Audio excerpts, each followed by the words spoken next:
Good afternoon. This is Chris Robinson, Robinson Ag Marketing with today's post-close green and livestock comments.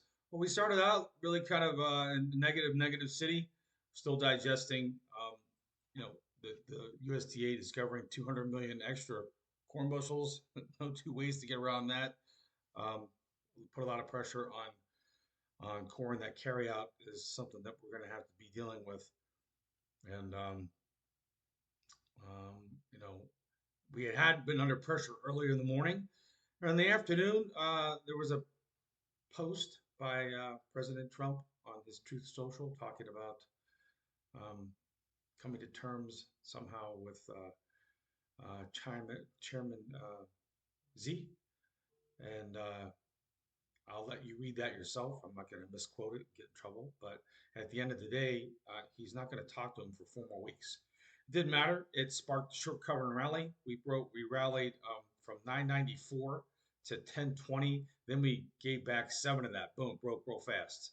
So I think it was just intraday volatility, thin trade. Somebody obviously that probably doesn't trade that much, or maybe misread the fact that the meeting's not for 4 weeks. That's a pretty big move though, from 27 cents off the bottom. Um, we still have a lot of work to do. We still got it. Doesn't get really interesting in soybeans until we get back above 1075. Um, so yeah, it's nice to see a little recovery. I maintain the $10 puts that we have on the 1010 puts. I'm actively trying to roll down 1010 puts if we can get paid on those. Moving over to D's corn, finished up a penny at 416 and a half. Again, we traded down to 410 and a half, got dragged up to 419 and a half. There's nothing gets good in D's corn until we fill the July 4th gap up at 432 and three quarters. And if we, by some grace of God, we see 439, the 200-day moving average, we're going to be gripping it and ripping it and making some sales there. I know that's exactly what everybody's going to want. Oh, no, we need calls on.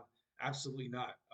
If we get up there, we're going to make cash sales. I can guarantee, at least if you work with me, you're going to. And I've already got that cash sale target sitting out there. I put that out there a while ago. That's a big part of what I do. I help you hedge until you sell. I give you targets so you can at least have an idea where you want to do something. There's 1,000 things you have to take care of on the farm out there. And if you want to spend hours a day watching the markets, that's great. Some guys want to do that. Other guys, if they want help with their marketing, is exactly what I do. I got 32 plus years trading every kind of market. I started out in 1992 trading in the mid-am. I traded my own account. Was on the floor until 2009. 2010, I started working with farmers and producers because, for one reason only, the floor went away. And I wanted to maintain my foothold in the business and share with guys what I learned. So that's exactly what I do. If you're looking for help, give me a call. Looking at the D wheat again, there's nothing friendly in the wheat out there. They found 750,000 more acres, 450,000 acres of hard red winter in Texas alone. I still find that mind-boggling, but that put a lot of pressure on wheat. We did finish up a penny and a quarter, but guess what? We are at contract lows. So maintain your floor, maintain your floor, maintain your floor. Kansas City wheat traded down to 488 and spiked up to 95. I still think we're in an SOS market, sell on strength.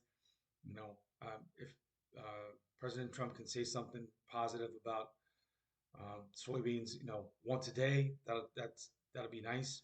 We ran into this before. This happened last month.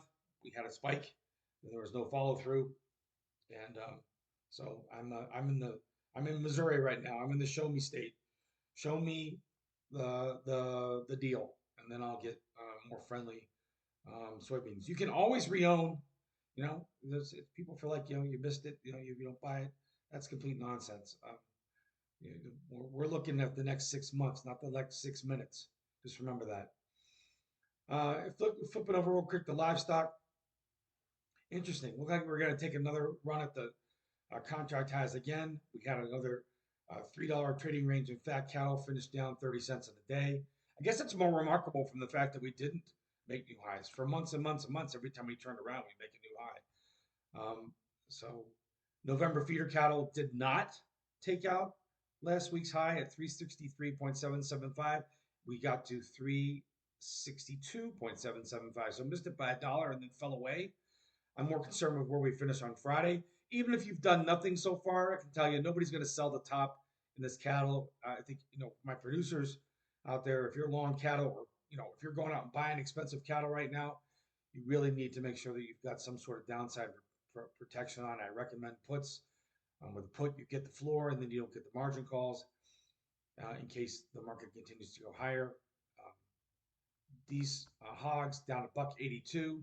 Again, we're starting to see a little hedging pressure there, which is interesting because last week we got the very friendly pick report.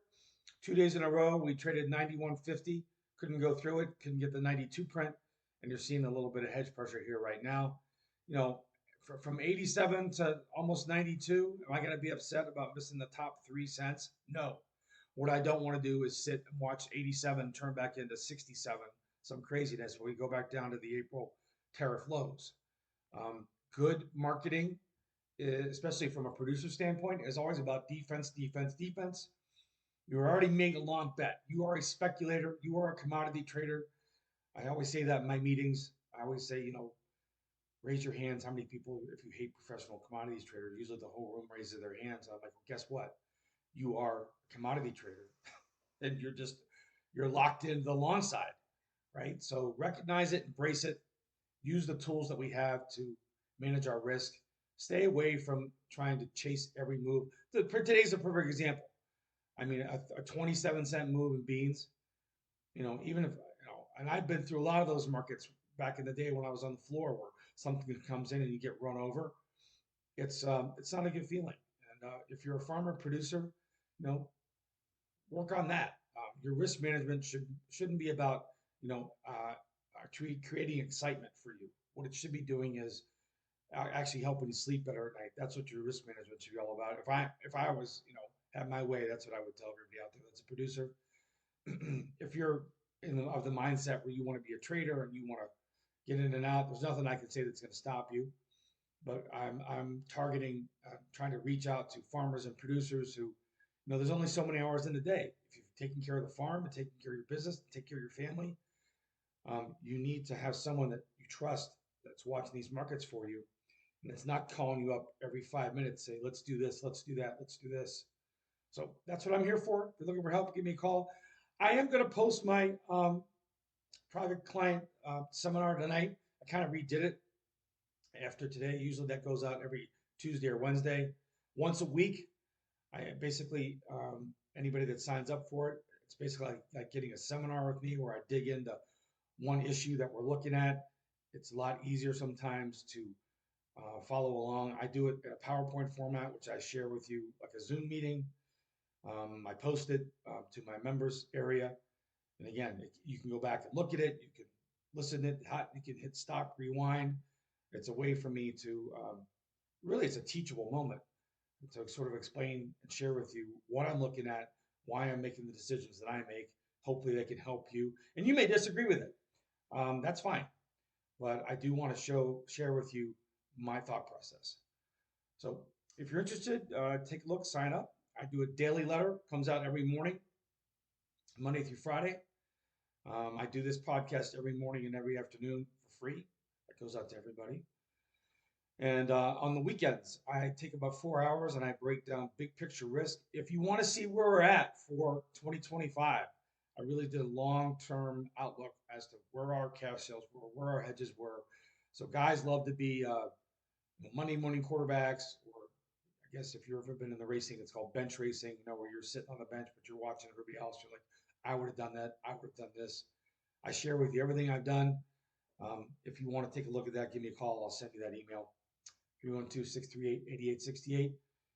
And that's about it. If you're looking for help, give me a call. Even if you're working with somebody else, if you want fresh eyes to look at what you're dealing with, if there's something that's keeping you up at night, if you're concerned about what 2026 is going to hold, there are hedges out there now that we can look at that may make sense for you.